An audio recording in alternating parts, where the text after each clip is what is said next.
Welcome to Good Friday service of the Millerstown United Methodist Churches.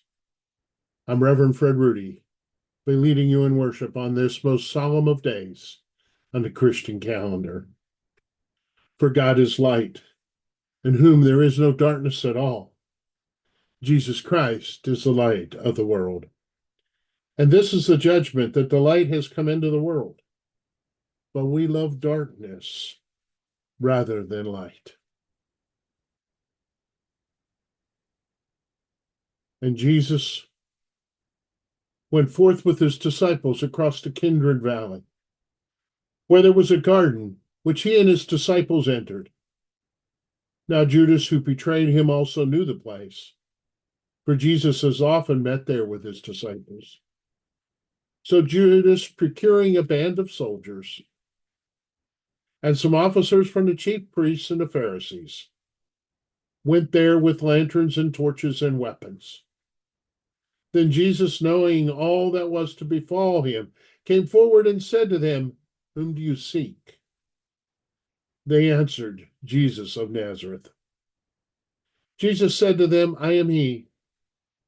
Judas, who betrayed him, was standing there. And when he said to them, "I am he," they drew back and fell to the ground. Again, Jesus said to them, "Whom do you seek?" And they said, "Jesus of Nazareth." Jesus answered, "I told you that I am he. So if you seek me, let these men go." This was to fulfill the word which had been spoken. I did not lose a single one of those whom you gave me. Then Simon Peter, having a sword, drew it and struck the high priest's slave and cut off his right ear. The slave's name was Malchus. Jesus said to Peter, "Put your sword into its sheath. Shall I not drink the cup which the Father has given me?" So the band of soldiers and their captain and the officers of the Judean authorities seized Jesus, bound him, and first they led him to the home of Annas, for he was the father-in-law of Caiaphas, who was high priest that year. It was Caiaphas who had given counsel to the religious authorities that it was expedient that one man should die for the people. Simon Peter followed Jesus. So did another disciple. And as this disciple was known to the high priest, he entered the court of the high priest along with Jesus, while Peter stood outside the door. So the other disciple who was known to the high priest went in and spoke to the woman who guarded the gate and brought Peter in. And the woman who guarded the gate said to Peter, "Are not you also one of the man's disciples?" Peter said, "I am not." Now the servants and the officers had made a charcoal fire because it was cold, and they were standing and warming themselves. Peter also was with them, standing and warming himself. The high priest then questioned Jesus about his disciples and his teaching, and Jesus answered them, "I have spoken openly to the world. I have always taught in synagogues and in a temple where all Jewish people come together. I have said nothing secretly. Why do you ask me? Ask those who have heard me what I said to them. They know what I said." When Jesus had said this, one of the officers standing by struck Jesus with his hand, saying, "Is this how you answer the high priest?" Jesus answered him, "If I have spoken wrongly, bear witness to the wrong. But if I have spoken rightly, why do you strike me?" Annas then sent him bound to Caiaphas the high priest. Now Simon Peter was standing and warming himself. And they said to him, "Are you also one of his disciples?" And Simon denied it and said, "I am not." One of the servants of the high priest, a kinsman of the man's whose ear Peter had cut off, asked, "Did I see you in the garden with him?" Peter again denied it. At once the cock crowed. Then they led Jesus from the house of Caiaphas to Pilate's headquarters. It was early. They themselves did not enter the headquarters, so they might not defile themselves, but might eat the Passover. So Pilate went out to them and said, "What accusation do you bring against this man?" They answered Pilate, "If this man were not an evildoer, we would not have handed him over." Pilate said to them, "Take him yourselves and judge him by your own law." The religious authorities said to Pilate, "It is not lawful for us to put any man to death." This was to fulfill the word that Jesus had spoken, to show by what death he was to die. Pilate entered the headquarters again and called Jesus and said to him, "Are you the king of the Jews?" Jesus answered, "Do you say this of your own accord, or did others say it to you about me?" Pilate answered, "Am I a Jew? Your own nation and the chief priests are handing you over to me. What have you done?" Jesus answered, "My kingship is not of this world. If my kingship were of this world, my servants would fight, and I might not be handed over to the religious authorities. But my kingship is not from the world." Pilate said to him, "So you are a king?" Jesus answered, "You say that I am a king. For this I was born, and for this I have come into the world, to bear witness to the truth. Everyone who is of the truth hears my voice." Pilate said to him, "What is truth?"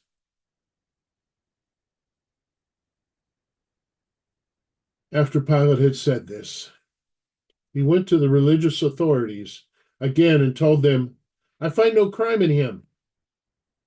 But you have a custom that I should release one man for you at Passover. Will you have me release to you the king of the Jews?" The crowd cried out again, "Not this man, but Barabbas." Now, Barabbas was a robber. Then Pilate took Jesus and scourged him. And the soldiers plaited a crown of thorns and put it on his head and arrayed him in a purple robe. And they came up to him and saying, "Hail, King of the Jews," and struck them with their hands. Pilate went out again and said to them, "See, I bring him out to you, that you may know that I find no crime in him." So Jesus came out wearing the crown of thorns and the purple robe. And Pilate said to them, "Behold the man." When the chief priests and the officers saw him, they cried out, "Crucify him, crucify him."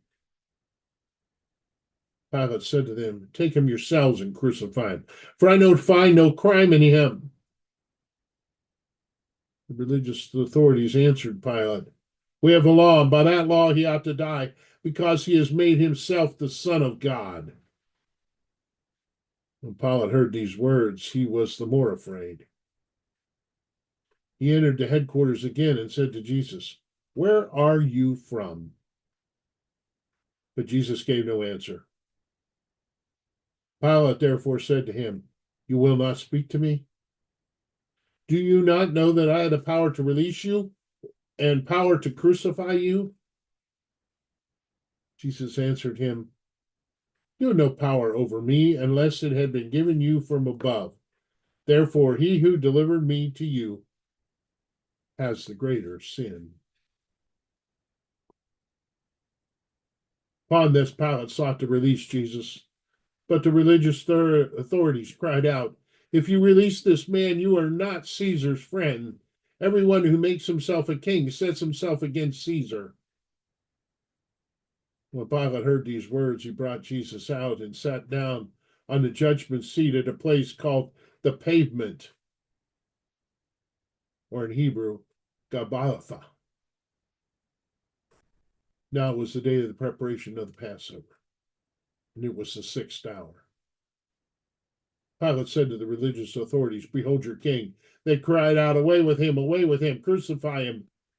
Pilate said, "Shall I crucify your king?" The chief priests answered, "We have no king but Caesar." They handed him over to them to be crucified. So they took Jesus and he went out, bearing his own cross, to the place called the place of the skull, which is called in Hebrew Golgotha. There they crucified him, with him and two others, one on either side, and Jesus between them. Pilate wrote a title and put it on the cross. It read, Jesus of Nazareth, King of the Jews. Many of the Judeans read this title, for the place where Jesus was crucified was near the city, and it was written in Hebrew, in Latin, and in Greek. And the Jewish chief priest said to Pilate, do not write the King of the Jews. But this man said, I am the King of the Jews. Pilate answered, what I've written, I have written. When the soldiers had crucified Jesus, they took his garments and made 4 parts, one for each soldier, also his tunic. But the tunic was without seam, woven from top to bottom. So they said to one another, let us not tear it apart, but cast lots for it to see who it shall be. This was to fulfill the scripture. They parted my garments among them, and my clothing they cast lots. So the soldiers did this. By standing by the cross of Jesus were his mother's sister, Mary, the wife of Clopas, and Mary Magdalene. And when Jesus saw his mother and the disciple whom he loved standing near, he said to his mother, woman, behold your son. And he said to the disciple, behold your mother. And from that hour, the disciple took her to his own home. After this, Jesus, knowing that all was now finished, said to fulfill the scripture, I thirst. A bowl of vinegar stood there. So they put a sponge full of vinegar on a hyssop branch and held it to his mouth. When Jesus had received the vinegar, he said, it is finished. And he bowed his head and gave up his spirit. Since it was the day of preparation, in order to prevent the bodies from remaining on the cross on the Sabbath, for that Sabbath was a high day, Passover. The religious authorities asked Pilate that their legs might be broken, that they might be taken away. So the soldiers came and broke the legs of the first and of the other who had been crucified with Jesus. But when they came to Jesus, they saw he was already dead, and they did not break his legs. But one of the soldiers pierced his side with a spear, and at once there came out water and blood. He who saw it has borne witness. His testimony is true. And he knows what he tells the truth, that you also might believe. For these things took place that the scripture might be fulfilled. Not a bone of him shall be broken. And again, another scripture says, they shall look on him whom they have pierced. And after this, Joseph of Arimathea, who was a disciple of Jesus, but secretly, for fear of the religious authorities, asked Pilate that he might take away the body of Jesus. And Pilate gave him leave. So he came and took away Jesus' body. Nicodemus also, who had first come to Jesus by night, came bringing a mixture of myrrh and aloes, about 100 pounds weight. They took the body of Jesus, bound it in linen cloths with the spices, as is the burial custom of the Jews. Now in the place where Jesus was crucified, there was a garden, and in the garden a new tomb where no one had ever been laid. So because the Jewish day of preparation, as the tomb was close at hand, they laid Jesus there. Were you there when they crucified my Lord? Were you there when they crucified my Lord? Oh, sometimes it causes me to tremble, tremble, tremble. Were you there when they crucified my Lord? Were you there when they nailed him to the tree? Were you there when they nailed him to the tree? Oh,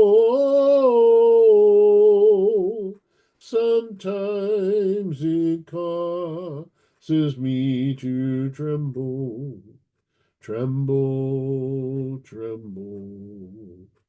Were you there when they nailed him to the tree? Were you there when they pierced him in the side? Were you there when they pierced him in the side? Oh,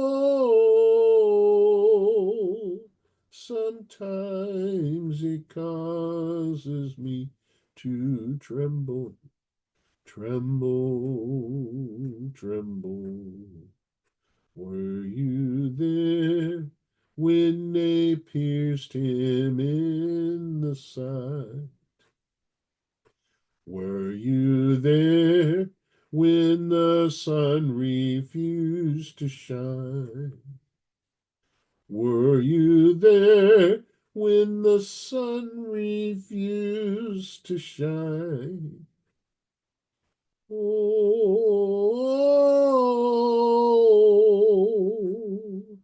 sometimes it causes me to tremble, tremble, tremble. Were you there when the sun refused to shine? Were you there when they laid him in the tomb? Were you there when they laid him in the tomb? Oh,